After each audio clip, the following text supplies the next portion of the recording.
साधो नौआ नगर जनी मुड़े, साधो नौआ नगर जनी मुड़े, मुड़े सो जाके छुरा नाही, नाव खोजत जल बूढ़े। मुड़ना माने शिष्यों की चोटी काटने को मुड़ना कहते हैं, नौवा हजाम को कहते हैं। यहाँ पर आजकल के गुरुओं से तात्पर्य है, जो ज्ञान बता रहे हैं उससे तात्पर्य है।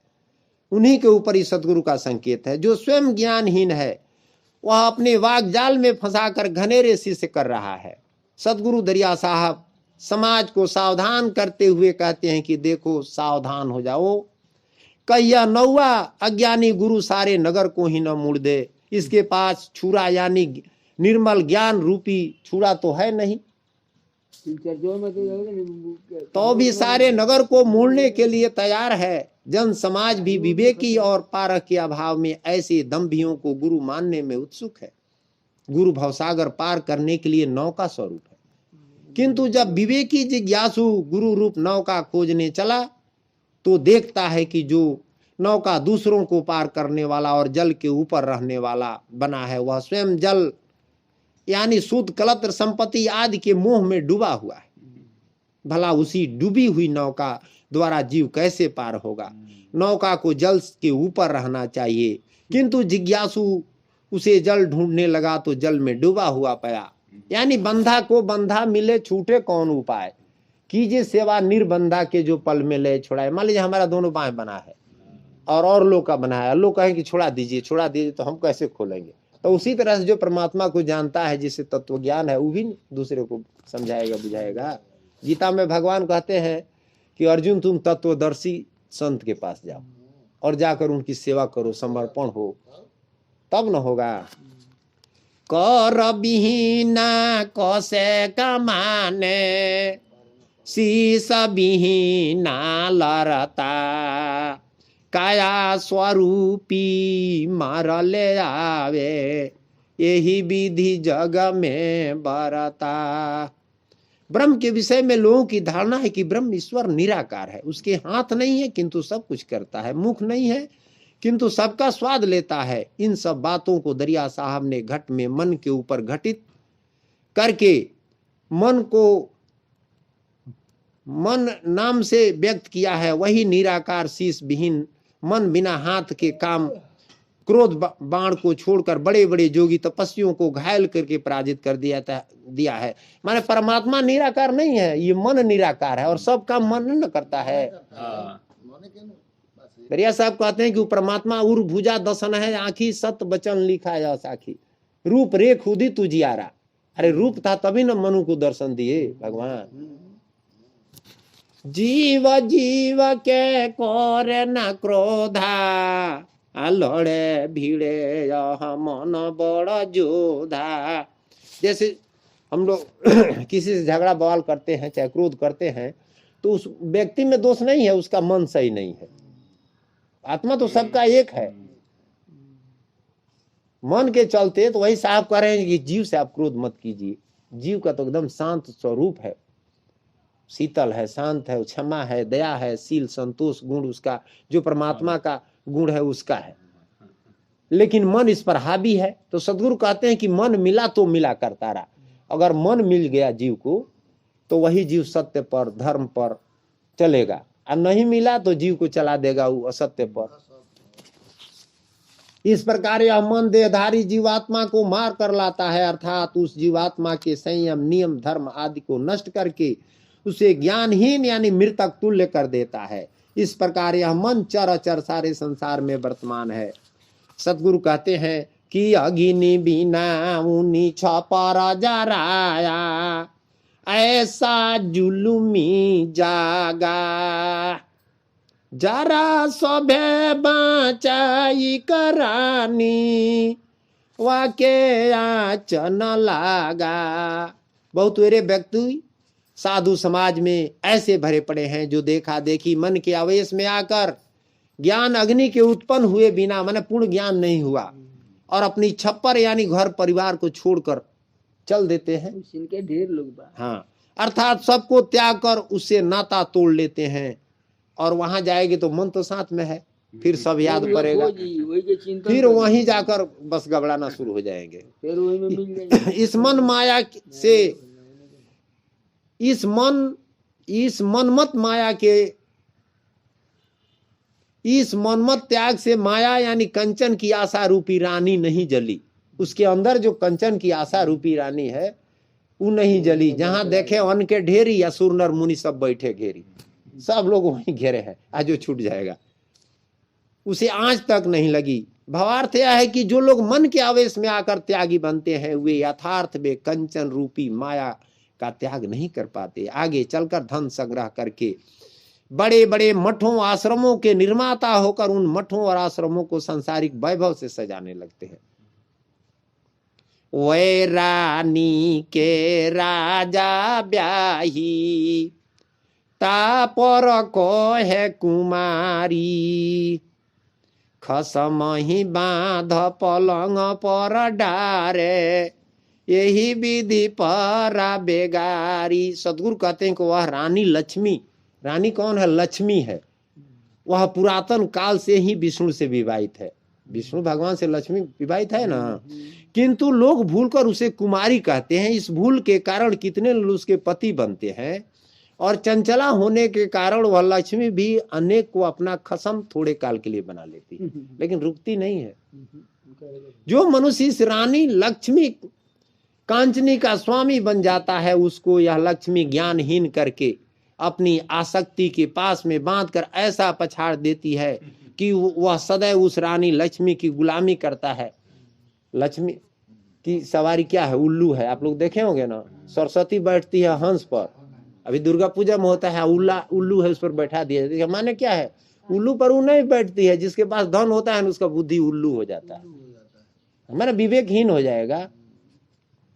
उसके सामने सिवाय लक्ष्मी संग्रह के दूसरा कोई पारलौकिक कार्य रह ही नहीं जाता है। दिन रात माया का गुलाम होकर वह 99 के फेर में पड़ा रहता है। हरि की भक्ति जगत सब जानहि, घर की खर्ची खटाना, जब लगी सब मिली दे दोहाई, तब लगी शहर लुटाना। खर्ची खटाना यानी खत्म हो जाना, गरीबी। सभी लोग विष्णु की भक्ति करते हैं जब तक उनमें गरीबी रहती है, यथार्थ भक्त के रूप में उपासना भक्ति करते हैं, किंतु जब उनकी गरीबी दूर करने के लिए उनकी भक्ति के स्वरूप लक्ष्मी आ जाती है तो मदांत हो जाते हैं। क्योंकि ऐसी ग्रामीण सूक्ति है, गांव के लोग कहते हैं क्या कि जब तक गरीबी तब तक सधुआई, अब पेट भरी तो सधुओ बौराई। इस प्रकार धन मद से मदांत हो जाने से भक्ति और ज्ञान उसका साथ छोड़ देते हैं। इधर तो वे अबोध बाह्य आडंबर हरि कीर्तन आदि द्वारा विष्णु आराधना की दुहाई देते ही रहते हैं, उधर मन अपनी सेना यानी मन का सेना है, देखिए हम लोगों के अंदर है, जो विनाश करता है काम, क्रोध, मद, लोभ, मोह, मत्सर, अहंकार आदि को लेकर उनके काया नगर के हृदय भवन से क्षमा, दया, शील, संतोष, सत्यनाम, सत्य, धैर्य, श्रद्धा, सार्वभौम प्रेम जो ईश्वर प्रदत्त संपत्ति मिली थी सबको लूट लेता है, अंदर लूट रहा है और हम लोग को पता नहीं है। सदगुरु कहते हैं कि पहरू हिमकर नगर चोरावे, साव सुते पूंजी कहाँ पावे। पहरू चोर यह चीन के तबजी हो युबार, आ कहे मुनिंद्र दरजानिया दुर्वासा करो विचार। मैंने दुर्वासा ऋषि से मुनिंद्र साहब का जब सत्संग हुआ तब इसमें आया है। पहरू क्या है? मन है। आई मालिक कौन है? जीव है।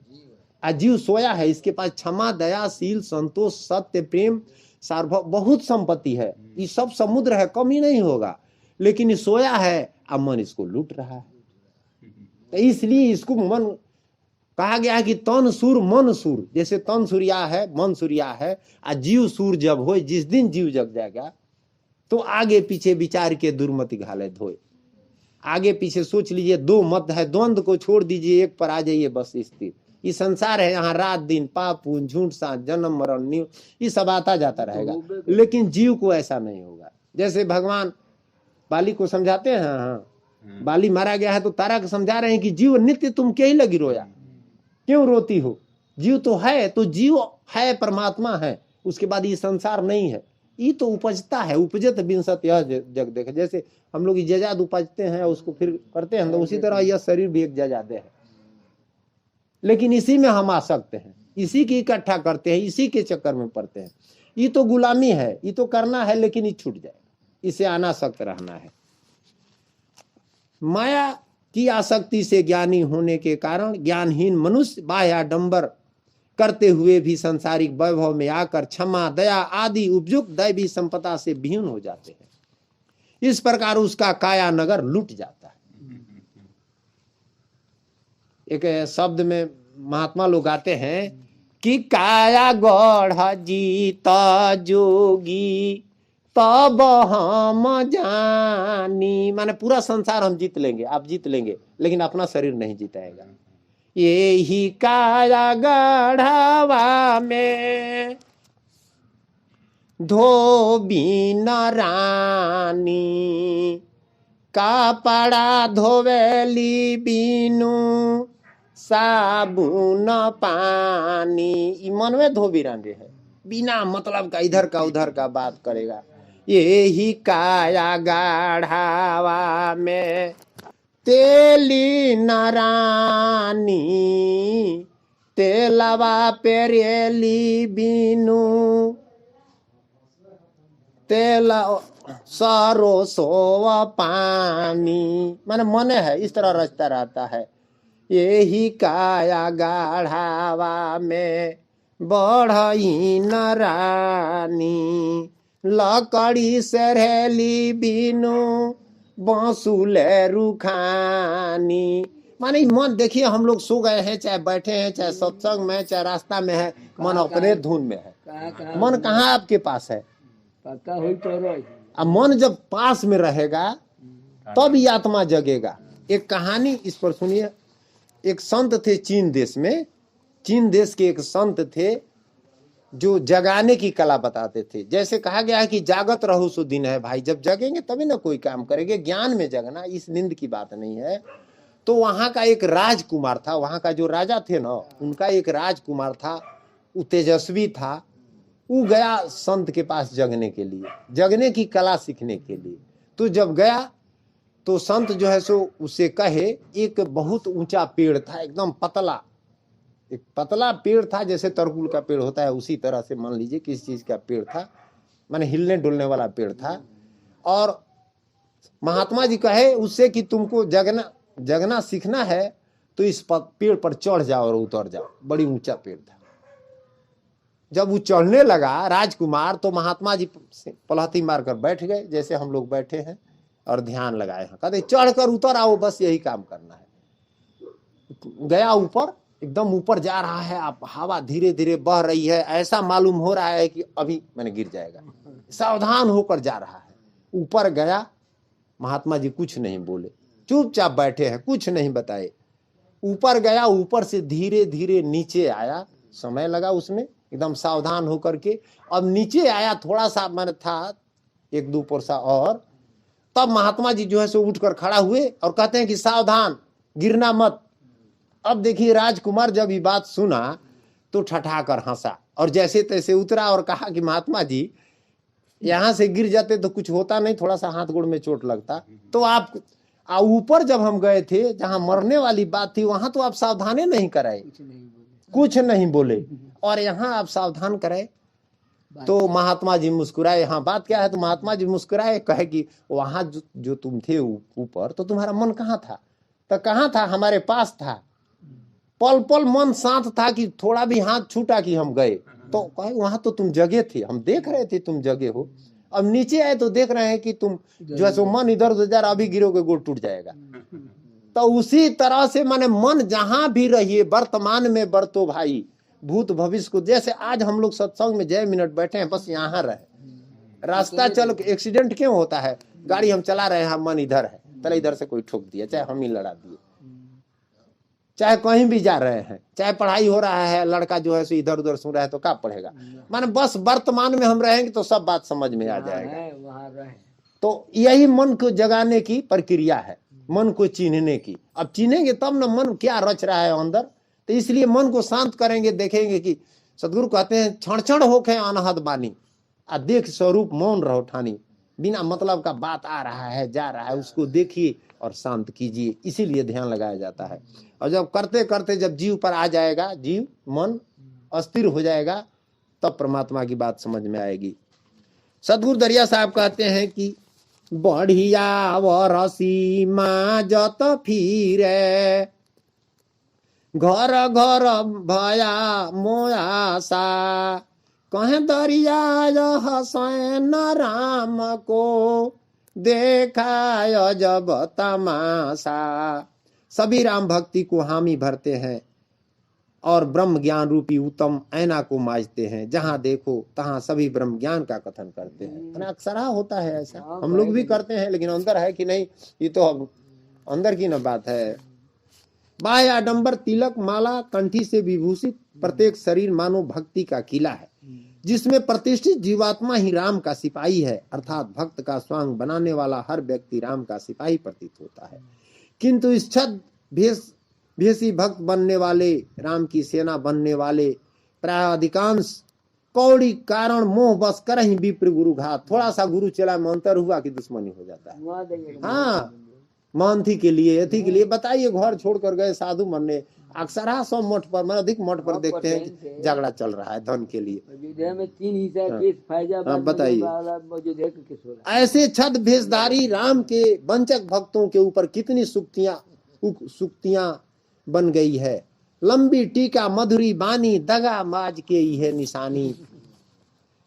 कवि और बिहारी लाल ने इन्हीं छद भेषधारी राम के भक्त कहलाने वाले वंचकों को देखकर कहा है कि जप माला छापा तिलक सरे नाये को काम, कांचे मन नाचे वृथा साचे राचे राम। प्रभु भक्ति और ज्ञान के लिए बाह्य आडंबर की कोई आवश्यकता नहीं है। बाह्य आडंबर तो जनता की आंख में धूल झोंक कर अपने स्वार्थ का उल्लू सीधा करना है। परमात्मा की प्रसन्नता के लिए बाह्य आडंबर को कोई आवश्यकता नहीं है। जैसा कि दरिया साहब ने नीचे के पदों में कहे हैं कि तेरी भक्ति हंसी ना खेली। परमात्मा की भक्ति हंसी खेली नहीं, ये अंदर की बात है। तिलक माला से तोरे न कोई, काह बांधे ग्रीव सेली। नाचे गावे ताल मृदंगे, और चिकनी बहु बाते। जैसे काछे तैसे नाचे, दूरी करो यह घाते। का भो माथ मुड़ाए घोटाए, काची खुर सिर राखे। का मणि मुद्रा कान फराए, का मौनी मुदियाखे।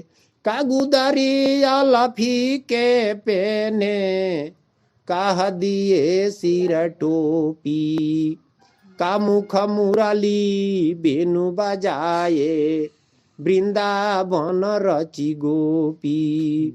का धतूरा भांग बुकाए, मन मत भाव तरंगा। का तीरथ बरत के किए, काह पखारत अंगा। का गोफा सोफा में बैठे, काह पवन के साधे। साधत तन नर भया साधी, मैं पकड़ी फिर बांधे। काया खर के अर्थ विचारे, का गीता पढ़ी बानी। अपने अंधा मगु नहीं सूझे, बूढ़ी मुए बिनु पानी। रहे सम्हारे चले विचारे, निर्मल पद सोराता। संशय सागर दूर करु जोगी, कहे दरिया सत बाता।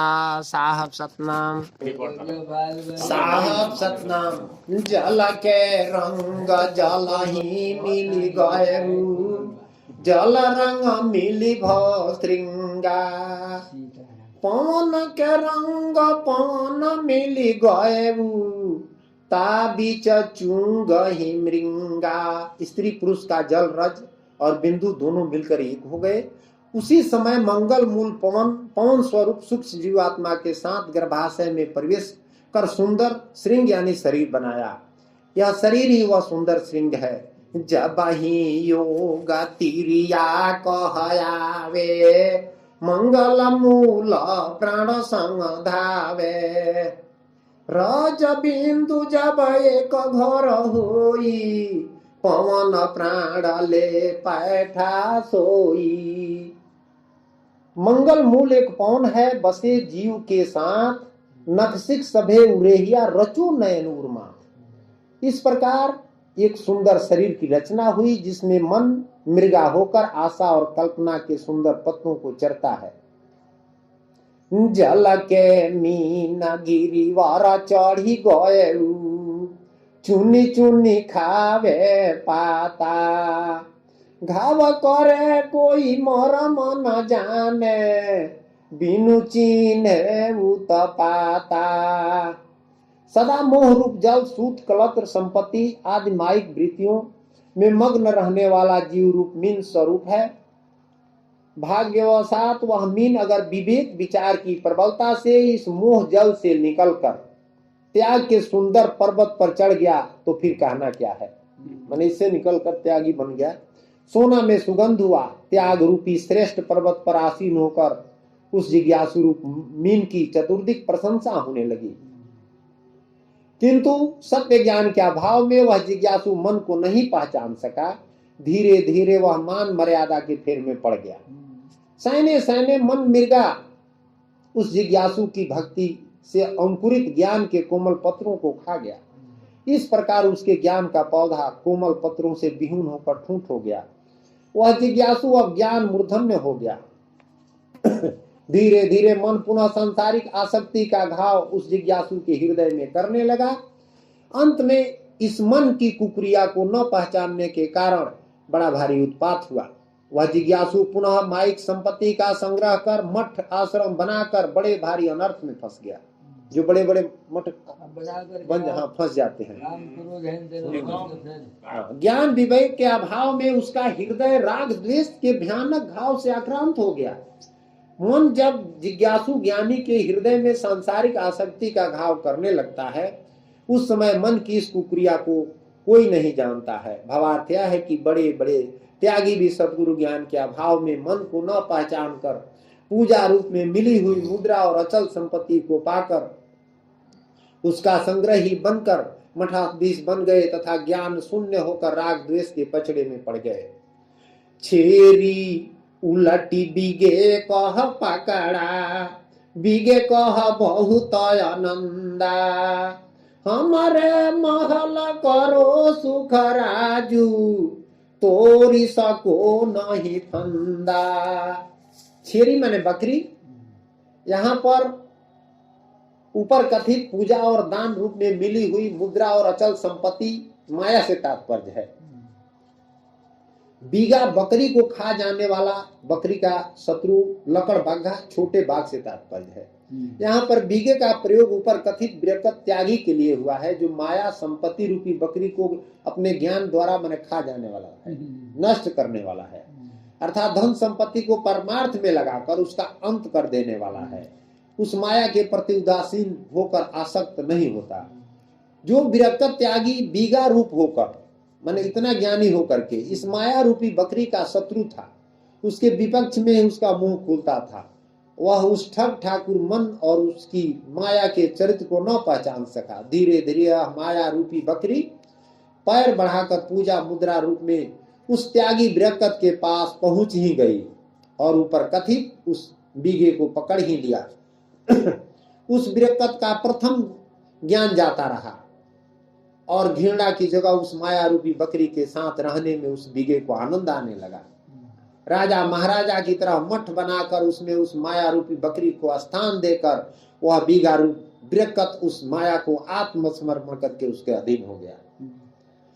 माया ने उस बिरकत से कहा, तुम हमारे महल में खूब राज भोग करो, किंतु देखना हमारे इस फंदे राज वैभव को तोड़ना नहीं, इसकी परंपरा चलने देना। उस बिरकत माया के प्रति गहरी आसक्ति का परिचय देते हुए कहा, मैं तुम्हें आश्वासन देता हूं कि मैं मरण प्रेम तुम्हारा त्याग नहीं करूंगा। उपयुक्त पद राज वैभव में फंसे हुए बिरकत कहलाने वालों के प्रति कहा गया है। चकइए कचूप होए बैठी, चकवा करे पुकारा, कहे दरिया नहीं वा दर जानू, या दर तू दर बारा। चकई माने नारीवाचक एक जल पक्षी। यहाँ पर ऊपर कथित माया के प्रतीक चकई का प्रयोग हुआ है। चकवा नरवाचक जल पक्षी, इसका प्रयोग ऊपर कथित बिरकत के लिए हुआ है। माया चकई होकर घर में बैठ गई। उस माया का संग्रह करता स्वामी मानो चकवा है, जो उस माया रूप चकई को बराबर आश्वासन देता है कि मैं तुम्हारा त्याग नहीं करूंगा। अब मैं उस दरवाजे यानी परमात्मा की भक्ति को नहीं खटखटाऊंगा। तुम पूर्ण विश्वास रखो कि मैं उस दरवाजे यानी परमात्मा की भक्ति को याद तक नहीं करूंगा। मैं ऊपर कथित दरवाजे को कुछ नहीं जानूंगा। मैं निश्चित रूप से तुम्हारे दरबार के ही दरवाजे पर हाजिर रहूंगा। पाठकगण उपयुक्त अवतरण को मठाधीशों के यहाँ साकार रूप में मूर्तिमान देखते होंगे। माया के संग्रह करने वाले स्वाभाविक ही उस माया के प्रभाव से प्रभावित होकर उस प्रभु के दरबार के द्वार ज्ञान और भक्ति तथा सत्संग से विमुख हो जाते हैं। माना अभी सब हो गया तो भक्ति कहाँ हो रहा है, ये चलते तथा उस माया की गुलामी करने लगते हैं। साधो या बन में बनवारी, झल मजरिया बाजत आवे, मोहन मदन मुरारी। बनवारी और मोहन मदन मुरारी मन से तात्पर्य है। मजरिया मन मजिरा एक प्रकार का बाजा। बन से तात्पर्य संसार से है, बनी संसार है। यह संसार मानो वृंदावन है। इसमें जितने लौकिक आनंद के साधन नृत्य गान वाद्य यंत्र झाल मजीरा आदि है, वे सब मन के आनंद के लिए है। उन सबका प्रेरक और संचालक मन ही है। यही मन माधव मुरारी है।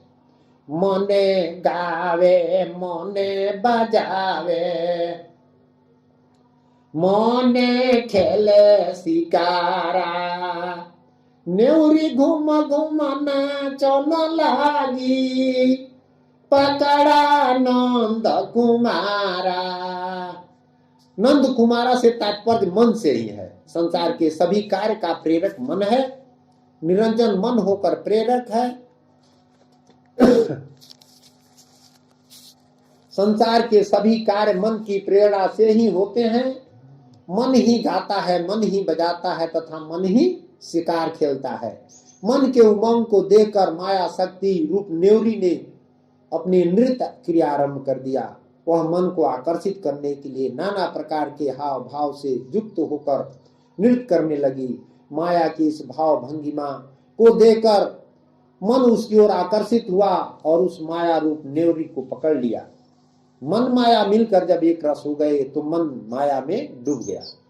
ऐसी अवस्था में जीवात्मा विचार शून्य होकर किम कर्तव्य विमूढ़ हो जाता है, क्योंकि मन ही सर्वकार नियंता है। ज्ञान विवेक और सुविचार का संचालक मन ही है। भालू भरम से दौड़त फिरे, लाल मनोहर आया, दांत निपोरे करहाया, बहुत विसुन पद गाया। केस दाढ़ी और बाल जटा बढ़ाकर साधु का स्वांग बनाने वाले मानो भालू हैं। रसिक कृष्ण की मूर्ति मानो लाल है। संसार में मन निरंजन के चरित्र को न पहचानने के कारण उचित ज्ञान के अभाव में भ्रम में पड़कर उपरोक्त भालू मृग तृष्णा के मृग की तरह तीर्थों में दौड़ रहे हैं। बड़े सौभाग्य से इनका दर्शन करते हैं कि भगवान मुझे मिल गए। वे उसे उसके आगे नाचते गाते हैं, उनमें तन्मय होकर आत्मविभोर हो जाते हैं। किंतु गर्भ से गर्दन ऊंची करके बहुतेरे पद को कंठस्थ करके पाठ कर रहे हैं और गा रहे हैं, मानो ऊंट गर्दन ऊंची करके पद गा रहा है। उपासना और साधना तो अंतर्मुखी मुद्रा है। मैं उपासना साधना तो भक्ति के लिए अंतर है। गाना चिल्लाना तो बाहरी दिखाऊपन है। गोपी दौरी के नाचन लागी, पहिरे अगिन की सारी, सिंह सरदुल दोनों हरवाहा, बोवत खेत कुदारी। उस देव मूर्ति के सामने जो दिव्य मुद्रा पूजा रूप में गिर रही है, वही मानो गोपी नाच रही है। यह कंचन रूपी गोपी अग्नि की साड़ी पहने हुई है। मान ये धन संपत्ति में अग्नि है, जला देगी। जो भी इस चंचला रूपी गोपी धन माया का संग्रह कर उसका शांत करेगा, वह उस अग्नि रूपी साड़ी से जलकर भस्मीभूत हो जाएगा। तात्पर्य यह है कि मंदिरों में अग्नि धन राशि उसके पुजारे, पंडे और साधुओं को मिलती है, जिसके संग्रह से उनका ज्ञान जलकर भस्म हो जाता है तथा वे स्वेच्छाचारी हो जाते हैं। सिंह और सरदुल के समान तेज बल रखने वाली वे बड़े बड़े तपस्वी और जोगी इस कंचन रूपी माया का संग्रह करने लगते हैं। जैसे कुछ उच्च वर्ग और उच्च कोटि के किसान हलवाहा रख कर खेती कराते हैं, स्वयं हल चलाने में अपनी अप्रतिष्ठा समझते हैं, ऐसे ही वे बड़े बड़े तपस्वी और जोगी, जिन्हें सिंह और सरदुल कहा गया है, उस माया के हल वाहा बनकर कुदाली चलाकर अर्थात हर प्रकार के साधनों का अवलंबन लेकर उस मुद्रा का उपार्जन कर रहे हैं। इसलिए माया को किसान और उन तपस्वी और जोगियों को हलवाहा क्या कहा गया है। भावार्थ यह है कि वे जोगी तपस्वी भी इस कंचन रूपी माया के संग्रह करने से ज्ञान शून्य होकर एन केन प्रकारेण हर प्रकार से इसके संग्रह में संलग्न हो जाते हैं।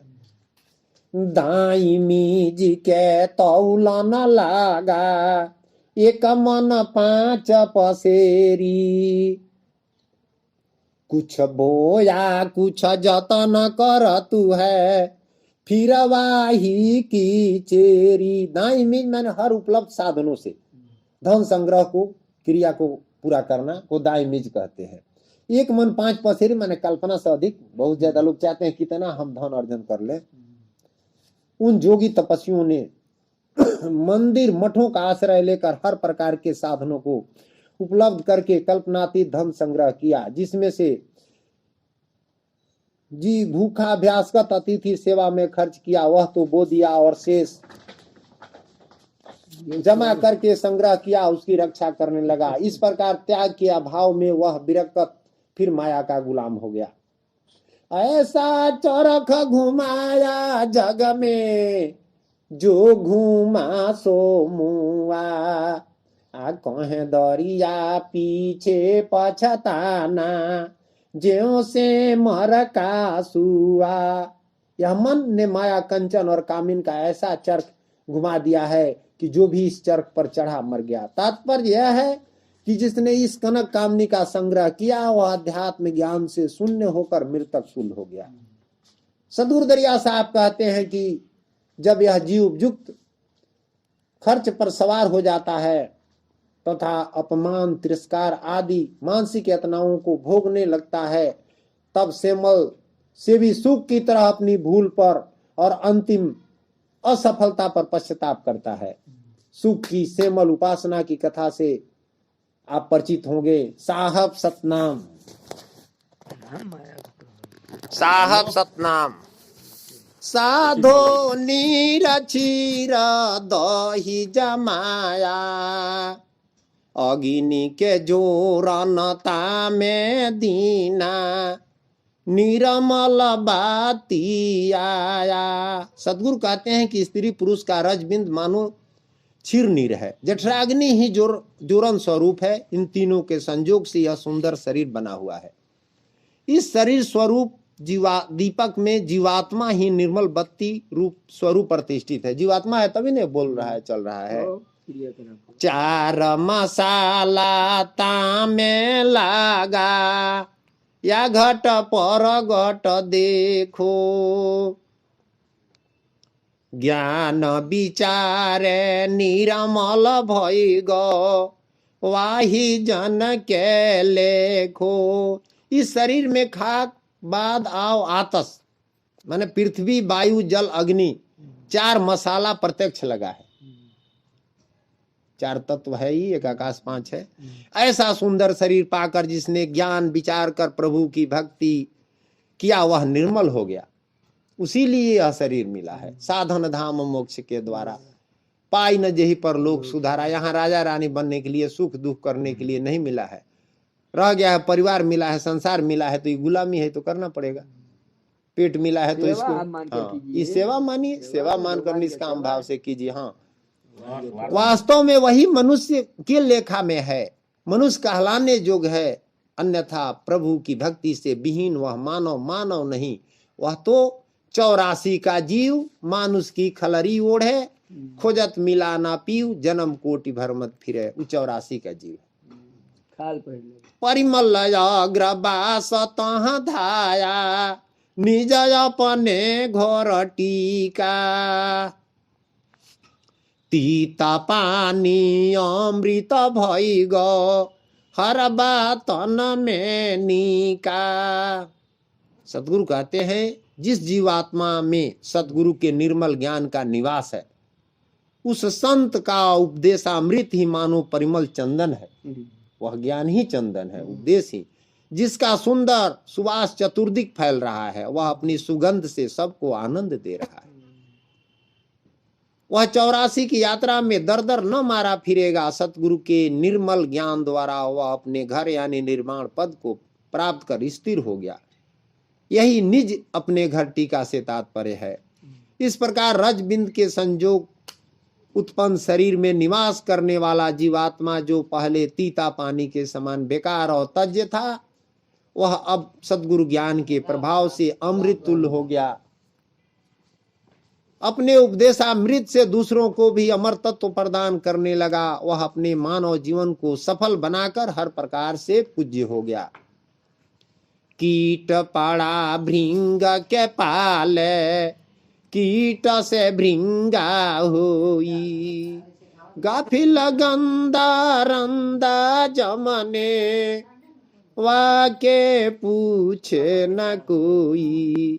जिस प्रकार कीट भृंग को अपना तन मन दान देकर उसकी शरणागति में रहकर भृंग बन गया, उसी प्रकार यह जीव सतगुरु को अपना तन मन दान देकर उनकी अन्य शरणागति में रहकर पास के संग से लौह से कंचन पद को प्राप्त हुआ। इसके विपरीत जो जीव परमात्मा से गाफिल और सतगुरु से विमुख है, वह गाफिल गंदा है। उस पर जम का रंदा चलेगा। वह नाना प्रकार की यातनाओं को भोगेगा। उसको पूछने वाला कोई नहीं होगा। वह हर जगह तिरस्कृत और अपमानित होगा। अपना रंग रंगाय रुझाना, लील के दागी दीना। कागते हंसा होई गो, मैं न मजीठ ही चीना। जब यह जीव सतगुरु की शरणागति में चला गया, तो सतगुरु ने पूर्व जन्म के संस्कार से जो नील का स्याह दाग इस जीवात्मा में लगा हुआ था, जिसके छुड़ाने में यह जीव वर्जा हुआ था, उसे छुड़ाकर ज्ञान के रंग में रंग कर पक्का कर दिया। अब सतगुरु की कृपा से यह जीव अपने काल दाग दुर्मति को छोड़कर काग से हंस हो गया, तथा काम जो मजिष्ट के समान पक्के रंग के रूप में हर जीव के साथ लगा हुआ है, जिसके द्वारा यह जीव कलुषित होता जा रहा है, उस काम को भी यह जीवात्मा सतगुरु की कृपा से पहचानने लगा एवं उससे सतर्क हो गया।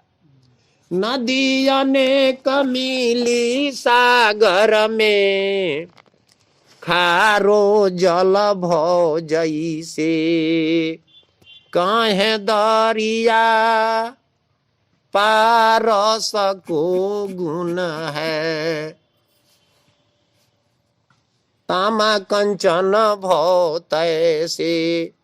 महानुभावों, सदगुरु दरिया साहब कहते हैं कि जैसे अनेक नदियां समुद्र में मिलकर समुद्र हो जाती है, अब नदी का अलग नाम और भान नहीं रह जाता। जैसे कोई बूंद समुद्र, कौनो जल समुद्र में पड़ई, दूजा नाम नहीं कोई धरई, उसी तरह है। जिस प्रकार पारस के स्पर्श से तांबा कंचन हो जाता है, उसी प्रकार अजीव सत्संग से अपने कर्म फल जनित कुसंस्कार को मिटाकर अपना वास्तविक सत्य स्वरूप प्राप्त कर लेता है। यही सद्गुरु ज्ञान सत्संग की कृपा है। साहस